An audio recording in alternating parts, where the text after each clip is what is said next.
नमस्कार मित्रांनो, परमार्थ वाचन या चॅनलमध्ये तुम्हा सर्वांचे हार्दिक स्वागत आहे। संकष्टी चतुर्थी। संकष्ट चतुर्थी व्रत प्रत्येक महिन्यात दुसऱ्या पंधरवड्यात वद्य चतुर्थीच्या दिवशी संकष्टी चतुर्थी असते। हा श्री गणपतीच्या उपासनेचा दिवस आहे।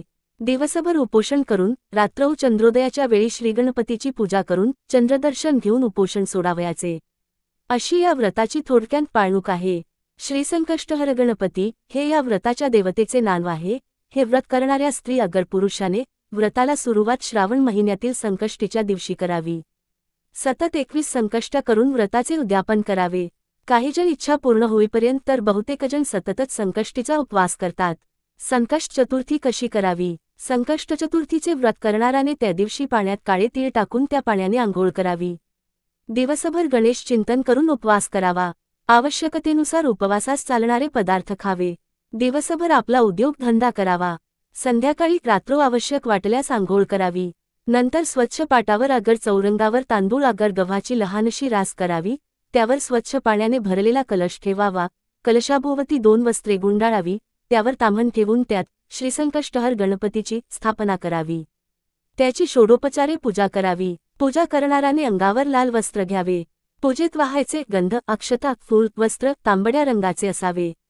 पूजेत उपचार अर्पण करताना लंबोदराय नाम म्हणून गंध, कामरूपाय नमः म्हणून अक्षता, सिद्धिप्रदाय नाम म्हणून पुष्प, सर्वार्थसिद्धिदाय नाम म्हणून फळ, शिवप्रियाय नाम म्हणून वस्त्र, गणाधिपाय नाम म्हणून उपवस्त्र, गजमुखाय नाम म्हणून धूप, मूषकवाहनाय नाम म्हणून दीप, विप्रनाथाय नाम म्हणून नैवेद्य आणि धनदाय नाम म्हणून दक्षिणा अर्पण करावी। पूजा झाल्यावर पुढील ध्यानमंत्र म्हणून श्रीसंकष्टहर गणपतीचे ध्यान करावे। रक्तांग रक्तवस्त्र सितकुसुमगणै पूजित रक्तगंधई, क्षीराब्दो रत्नदीपे सुरतरुविमले रत्नसिंहासनस्थम, दोर्भी पाशांकुशेष्टा भयधृतिरुचिर चंद्रमौलिं त्रिनेत्र, ध्यायेच्छान्त्यर्थमिष गणपतिममल श्रीसमेत प्रसन्नम। नंतर आपले संकट निवारण्याची व मनोकामना पूर्ण करण्याची प्रार्थना करावी। माम समस्त विघ्न निवृत्त्यर्थ संकष्टहर गणपती प्रीत्यर्थ चतुर्थी व्रतांगत्वेन यथा मिलोतोपचार द्रव्यई षोडोपचारे पूजा करशे, असे म्हणावे। संकष्ट चतुर्थी महात्म्य वाचावे।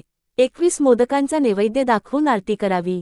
आरती झाल्यावर अशुद्धमतिरिक्त वा द्रव्याहीन मयाकृत त्यात सर्व पूर्णता यातू विप्ररूप गणेश्वर असे म्हणून साष्टांग नमस्कार घालावा। नंतर चंद्रदर्शन करून चंद्राला अर्घ्य, पाणी, गंध, अक्षता, फौले वाहून त्याची पूजा करावी। रोहिणीनाथाय नाम म्हणून नमस्कार करावा। नंतर उपोषण सोडावे। जेवणात मोदक असावे, गोड पदार्थ असावेत, खारट आंबट पदार्थ नसावेत। चंद्रोदयाची वेळ पंचांगात दिलेली असते। जेवण झाल्यानंतर उत्तर पूजा करून मूर्ती अगर तसबीर उचलून ठेवावी। धान्य वापरात घ्यावे। पाणी तुळशीत ओतावे। संकष्टी चतुर्थी कथा। संकाष्टी चतुर्थी कथा। एकदा गणपती उंदरावर बसून घाईघाईने जात असताना घसरला। तेव्हा त्याला चंद्र उपहासाने हसला। ते पाहून गणपतीला चंद्राचा फार राग आला। गणपतीने चंद्राला शाप दिला की आजपासून तुझे कोणी तोंड पाहणार नाही। जो कोणी पाहिल त्यावर खोटा आळ येईल। शेवटी चंद्राने मोठे तप करून श्रीगणपतीला प्रसन्न करून घेतले। चंद्राच्या तपामुळे व सर्व देवांनी प्रार्थना केल्यामुळे गणपतीने चंद्राला शापातून मुक्त केले। पण वर्षातून एक दिवस भाद्रपद शुक्ल चतुर्थीच्या दिवशी म्हणजेच गणेश चतुर्थीच्या दिवशी तुझे तोंड कोणी पाहणार नाही आणि जो कोणी पाहिल त्यावर त्या वर्षी खोटा आळ येईल असे सांगितले। त्यावर चंद्राने प्रार्थना केली की जर कोणी चुकून गणेश चतुर्थीच्या दिवशी माझे तोंड पाहिले तर खोटा आळ येऊ नये म्हणून त्याने काय करावे? तेव्हा गणपतीने सांगितले की त्याने संकष्ट चतुर्थी व्रत करावे, म्हणजे खोट्या आळातून त्याची मुक्तता होईल। गणेश चतुर्थीच्या दिवशी चंद्र पाहिल्यामुळे श्रीकृष्णावर स्यमंताकमणी चोरल्याचा खटा आळ आला होता। तो आळ कृष्णाने संकष्ट चतुर्थी व्रत केल्यामुळे गेला, अशी कथा आहे। आबालवृद्ध स्त्रीपुरुषांनी सर्वांनी करावयाचे हे एक साधे, सोपे पण शीघ्र फलदायी व्रत आहे। श्रावण महिन्यातील संकष्ट चतुर्थी व मंगळवारी येणारी अंगारकी संकष्ट चतुर्थी विशेष फलदायी व महत्त्वाची मानतात। प्रत्येकाने निदान वर्षांतून या 2 तरी अवश्य करावे। श्रीराम समर्थ। जय जय रघुवीर समर्थ।